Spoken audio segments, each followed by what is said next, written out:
어, 이제 제법 쌀쌀해졌다라는 게 확 오죠. 그죠? 이제는 겨울을 준비할 때가 된 것 같습니다. 요즘 애들 저희 매장에서도 그렇고 이렇게 지나다니는 사람들을 보면은 많이들 장만을 하고 계시구나라고 생각하는 아이템들이 몇 가지 있어요. 근데 그 몇 가지 중에서 오늘은 한 두 가지 정도를 말씀을 드리고 싶은데 보통 이 정도 시즌이 되면 발목이 드러나는 바지들이 굉장히 추워 보이거나 여려워 보이거나 발목이 시려 보일 수 있단 말이죠. 그럴 때 등장하는 아이템들이 바로 제가 신고 있는 이런 첼시 부츠나 앵클 부츠들을 많이들 구비를 하시는 것 같아요. 그러면 어떨 때 첼시를 신고 어떨 때 앵클을 신어야 되는지 그거의 차이를 제가 빠른 환목으로 보여드리는 수밖에 없을 것 같아요. 그 느낌을 잘 보시기 바랍니다. 지금 제가 몇 가지 비교 버전으로 영상에는 다 편집해서 나가겠지만 지금 굉장히 힘들게 바바박 입었거든요. 지금 아마 비교 사진을 조금 한 번씩 띄우면서 보여줬으면 좋겠는데 여러분들이 예를 들어서 어쩔 때 앵클을 신어야 되고 첼시를 신어야 되는데 기본적으로 첼시하고 앵클의 그 쉐입이 좀 달라요. 기본적으로 첼시는 가장 흔하게 보실 수 있는 게 요 쉐입을 제일 많이 보이시죠? 요렇게. 그래서 발목이 넓고 그러니까 들어가는 부분이 넓고 전체적으로 굽이 낮고 심플한 이거 많이 보이시고 이거를 보통은 첼시라고 많이들 합니다. 여기서 여기가 잘려져 있고 굽이 있거나 그런 스타일은 또 붓띠라고 해서 그거 좀 다른 버전인데 그건 진짜 멋쟁이들이 코트나 이런 거에 또 여러 가지 있지만 가장 일반적으로 우리가 흔하게 볼 수 있는 스타일이 첼시. 그리고 첼시에 비해서 이게 지금 쉐입이 틀린 게 보이시죠? 이거는 지금 제가 실제로 사실은 신어서 이게 좀 더 늘어난 감이 있긴 한데 앵클은 여기보다 더 올라오는 것도 앵클이라고 얘기하거든요. 여기까지 더 올라오고 발목이 더 좁게 붙는 것도 앵클이라고 얘기를 합니다. 기본적으로 좀 더 여성스럽고 굽이 있거나 뭐 여기가 뭐 코는 당연히 뭐 뾰족한 것도 있을 수 있고 동그란 것도 있을 수 있고 옛날에 나오던 뭐 각진 것도 있을 수 있고 그거는 그냥 어떠한 하나의 그냥 디자인인 거지만 기본적인 쉐입을 잘 봐주세요. 이런 걸 대부분 이제 앵클 부츠라고 얘기를 하는데 신발에서도 느껴지지 않으세요? 옛날에 그 뭐지? 우리 워커 해가지고 레이스업이라고 해가지고 왜 끈이 있어가지고 막 이렇게 신었던 레이스업 부츠가 한때 엄청 유행도 하고 저도 한 몇 년 전, 한 10년 전에 정말 많이 신었고 아직까지도 사실은 닥터 마틴이나 이런 데 보면 굉장히 스타일리시하게 옷 탁 스키니진 같은 거에다가 레깅스 같은 데가 아주 투박하게 신발 신고 위에다가 아주 박시한 뭐 맨투맨이나 니트를 그런지하게 입는 뭐 아주 그런 스타일 할 때는 또 되게 엣지가 돼주긴 하지만 우리가 일반적인 뭐 우리 나이 층에서 한 3, 40대, 50대들 층에서는 요 두 가지면 보통 해결이 되더라고요. 기본적으로 기본 같지만 조금 스타일리시한 느낌을 줄 수 있는 아이템이라서 사실은 겨울에는 두 가지 정도는 꼭 소장을 하셨으면 좋겠습니다만 평상시에 예를 들어서 내가 아주 캐주얼한 룩을 좀 선호한다. 그리고 약간 보이시한 느낌을 주는 중성적인 스타일이 좀 많다. 그러실 때는 저는 당연히 첼시를 선택하셨으면 좋겠어요. 키가 크고 작음에는 아무 문제가 없습니다. 저도 키가 아시다시피 크지 않잖아요? 작지만 저는 그냥 그날 스타일에 따라서 첼시가 필요하면 그냥 저는 첼시를 신거든요. 마찬가지예요. 내가 똑같은 옷을 입고 똑같은 코디에 신발을 내가 조금 더 오늘은 분위기를 압도하고 싶다. 혹은 조금 섹시하고 싶다. 혹은 여성스럽게 좀 어필하고 싶다 할 때는 발 쉐입이 아주 딱 맞게 드러나는 앵클 부츠를 신으시기를 바랄게요. 그러니까 고공식만 아셨으면 좋겠어요. 내가 오늘 룩에 한 끈 여성성을 주겠다 할 때는 앵클을 신어주는 거죠. 이렇게. 근데 내가 오늘 입은 이 옷에서 조금 더 캐주얼한 느낌을 주고 싶고 조금 더 활동적인 느낌을 주고 싶어 라고 할 때는 첼시. 뭐 그렇게 딱 구분을 하시면 좋겠어요. 찬바람이 부니까 여러분 어떠세요? 바람 따라서 살랑살랑 부는 이런 스커트 보이시나요? 이런 거. 그러니까 뭐냐면 그 다음번에 제가 말씀드리고 싶은 거는 바로 이 주름 스커트예요. 바로 일명 플리츠 스커트. 제가 지금 입고 있고 들고 있는 아이템 모두 인조입니다. 쉽게 말해서 에코레더라 그래서 인조 피혁인데요. 기계 주름으로 짱짱하게 잡아놨기 때문에 이게 쉽 풀리진 않지만 여러분들께서 꼭 장만하시기 전에 혹은 장만하셨을 때 유념하셨으면 좋겠어요. 자, 흔하게 제일 많이 보이시는 것들이 바로 이 스웨이드, 인조 스웨이드 보이시죠? 이게 이렇게 손 따라서 이렇게 결이 달라지는 거를 인조 스웨이드. 그 다음에 지금 이거 같은 경우는 가죽 같지만 사실은 이건 정말 그냥 페이크거든요. 인조예요. 제가 지금 입고 있는 것도 페이크고요. 이 두 가지도 잘 비교해 봐 주셨으면 좋겠어요. 보이시나요?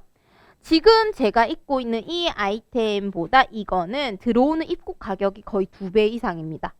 그 차이는 제가 봤을 때 물론 기장감도 있고 유관상 드러났을 때 조금 더 광이 있고 덜 있고 그러니까 좀 더 정말 가죽에 좀 리얼리티한 아이템이라는 거 정도. 그리고 이 밴드를 제천으로 감쌌느냐 아니면 이렇게 밴딩 처리를 했느냐 뭐 요 정도 차이인 것 같아요. 제가 말씀드리고 싶은 거는 이런 거예요. 자, 제가 오늘 우리 권 팀장한테 네 예전에 산 거 한 2, 3년? 3년 됐지? 3년 전에 산 플리츠 스커트 물론 목단에서 샀습니다. 목단에서 산 플리츠 스커트 그 니 좀 갖고 온나 해가지고 제가 오늘 준비를 좀 해봤는데요. 이게 지금 화면상 이 보이시나요? 여실히 입은 티가 나죠. 밴드 부분이 일단은 사용감이 이 밴드가 늘어진 게 보이시죠? 이게 절대 권 팀장이 배가 나와서 이런 게 아닙니다. 입고 벗고 하면서 이 탄성이 이제 늘어지면서 이렇게 자연스럽게 주름이 생기잖아요. 보이시죠? 지금 이거는 기계 주름이 아코디언 주름을 탁 잡은 것처럼 들어갔다 나왔다 들어갔다 나왔다 이게 보이시죠? 이제 이게 3년을 입으면 자 선만 가 있는 느낌이 보이시나요? 그러니까 그 차이를 잘 봐주세요. 이게 밑단을 보면 사실은 제일 티가 나는데 얘는 딱 접었다 편 그 아코디언 주름이 살지만 얘는 접었다 핀 게 아니라 그냥 선이 가 있는 접었다 편 느낌이 있죠. 그게 비교가 되실까요? 제가 이거를 왜 설명을 드리냐면 물론 저도 뭐 여러 가지 소재들을 다루고 여러 가지들을 진행은 해보지만 사실은 플리츠라는 게 이런 뭐라 그럴까 인조피혁 같은 경우는 펴질 수밖에 없어요. 왜냐하면 우리가 예를 들어서 이렇게 앉아서 근무를 이렇게 하면 특히 힙 부분은 열전도가 되죠. 날씨 춥다고 여러분들 전기방석 깔고 앉아 계시죠? 전기방석 깔고 앉으면 어떻게 될까요? 다리미 효과가 있겠죠. 열이 전도가 되면서 주름이 펴지기 마련이에요. 그래서 제가 가만히 보니까 정말 사실은 권 팀장 같은 경우는 옷을 아껴서 잘 입어서 저게 지금 3년째 그나마 저 주름도 유지가 되지만 그렇지 않은 분들이나 저 같은 경우는 플리츠 스커트 실컷 잘 입어봤자 2년 입거든요. 그게 가죽이라고 해서 리얼 가죽이라고 해서 그렇지 않을까요? 아니요. 전 무조건 다 펴진 거라고 생각하거든요. 그러니까 합리적인 가격에서 그냥 플리츠 스커트는 한 해, 2해 입고 버리고 다시 산다라는 느낌으로 장만을 하셨으면 좋겠어요. 그 가격선에서 합리적으로 구매를 하시기를 바랍니다. 왜냐면 지금 플리츠 같이 더군다나 이런 인조 피혁 같은 경우는 제가 작년에도 한번 말씀드렸지만 세탁소에 가셔서 물론 드라이클리닝을 하라고 한 번쯤은 하라고 말씀은 드리지만 실질적으로 인조 가죽은 세탁하는 그 원단이 아니래요. 이거는 그때 세탁소 사장님께서도 저한테 굳이 인조 피혁은 세탁을 하려고 하지 마라. 목대나 뭐 이런 거는 물론 지워줄 수 있지만 이게 많이 입으면 크랙이 간답니다. 우리 눈에는 보이지 않지만 미세하게 크랙이 가요. 그리고 이거 지금 밑단을 자세히 보시면 절단면을 그대로 살리는 거예요. 절단면을 이렇게 툭 가위로 툭 자른 이 절단면을 그대로 살리는데 이건 왜 풀리는 원단이 아니니까요. 그래서 그냥 이렇게 자른 느낌을 그대로 노출을 시킵니다. 박음을 따로 하지 않고. 그렇다 보니까 여기를 자세히 보시면 이 윗부분에 이 우레탄 이 느낌 있는 이 표면하고 안쪽에 안감 부분이 분명히 사이가 노출이 되어 있죠. 이게 이렇게 싸지지 않으니까. 무슨 말인지 아시죠? 그 말은 뭘까요? 얘를 세탁을 하면 물이 됐든 뭐 드라이클리닝 용제가 됐든 그 액체가 됐든 이 사이로 스민답니다. 그러면 이 원단 면하고 안쪽 면하고 그 사이 공간을 물이 됐든 스미면 어떻게? 겉에가 툭툭툭툭 터지는 거예요. 위에가. 그러니까 그거는 사용감이 있고 입으면서 마찰이어서 당연히 일어날 수 있는 현상이긴 하지만 조금 더 오래 잘 입으시려면 어떻게? 그냥 냄새를 빼서 입는 수밖에 없다는 얘기죠. 그러니까 지금 건 팀장 같은 경우도 저거 그냥 입고 나서 탈취에 잘 시키고 그 뭐라 그러지? 스타일러? 그런 데서 그냥 냄새만 좀 빼주고 그냥 그렇게 계속 입은 거예요. 3년 정도. 그렇다고 해서 다들 냄새 맡아보면 아시겠지만 냄새가 난다거나 뭐 오염이 이거 쓱쓱 닦아보면 그만인데. 그러니까 그런 식으로 활용을 하셨으면 좋겠어요. 그러니까 이게 인조피혁으로 만들어져 있는 옷을 나 드라이클리닝 하지 뭐. 아니에요. 드라이클리닝을 해서 입지 마시고 직접 맨살에 닿아서 입는 옷들이 아니니까 그냥 잘 털어주시고 먼지 털어주시고 탈취만 잘 시켜주시면 그냥 계속 입으시는 거예요. 크랙 갈 때까지. 크랙 갔으면 이거 크랙 갔네? 왜? 교체할 때가 된 거. 그럼 그때 가서 또 새로 사고. 그러니까 항상 그거를 염두하시고 인조피혁을 사실 때는 그 정도만 페이하시면 됩니다. 그래. 어차피 이거는 메인이 아니잖아요. 예를 들어서 위에다가 아주 두꺼운 코트 같은 걸 입는다거나 했을 때 플리츠는 그 느낌을 내고 싶은 거잖아요. 여성스러운 맛, 느낌. 그리고 코트를 여기까지 길게 입었을 때 밑단만 살짝 보이는 그 느낌. 니트를 아주 두껍게 위에다가 겹쳐 입었을 때 요 밑에 부분 보이는 그 느낌.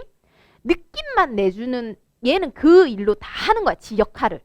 그러니까 그 정도만 페이하시면 됩니다. 그거는 뭐 개개인이 다르겠죠. 누군가는 4만 원대여도 오케이일 것이고 누군가는 8만 원대여도 괜찮을 것이고. 하지만 제가 봤을 때 10만 원을 넘기지 않는 선에서 구매하시는 게 제 경험상 합리적인 쇼핑이 아닌가. 그래서 오늘은 물론 사 계신 분들도 계실 거고 앞으로 살려고 내가 눈팅하고 있었는데 내가 저 눈독 들이고 있었던 아이템들을 오늘 정 대표가 딱딱 쏙쏙 집어서 얘기해주네 하시는 분들도 분명히 계실 거예요. 내가 오늘 살려고 내 쇼핑 장바구니를 한번 더 둘러보셨으면 좋겠습니다. 그래서 정말로 가격이 합리적인 건지 이 소재는 이런 단점이 있으니까 요런 거는 감안해야겠다라든지 내가 신으려는 거 좀 더 여성스러운 느낌이었으면 좋겠는데 내가 근데 담아놓은 건 채시였네? 채시는 여성스러웠다는 느낌보다는 좀 더 캐주얼하고 중성적인 느낌이 있다라는 거 꼭 염두해 주시고 좀 더 섹시하고 여성스러운 느낌을 원하실 때는 그리고 아주 의외로 투박하고 아주 매니시한 옷에다가 발끝 하나 섹시하게 신어주시는 그게 진짜 예쁜 포인트거든요. 그러니까 그렇게도 시도를 좀 해보셨으면 좋겠다는 말씀을 드리면서 오늘 제가 이만 물러가도록 하겠습니다. 다음번에 또 여러분들이 즐겨 사실 수 있는 아이템을 가지고 또 뭘 면밀히 보셔야 될지를 제가 또 연구해서 찾아뵙도록 하겠습니다. 자, 여러분 오늘도 똑똑하게 쇼핑하시길 바라고 오늘도 예쁘고 당당하세요.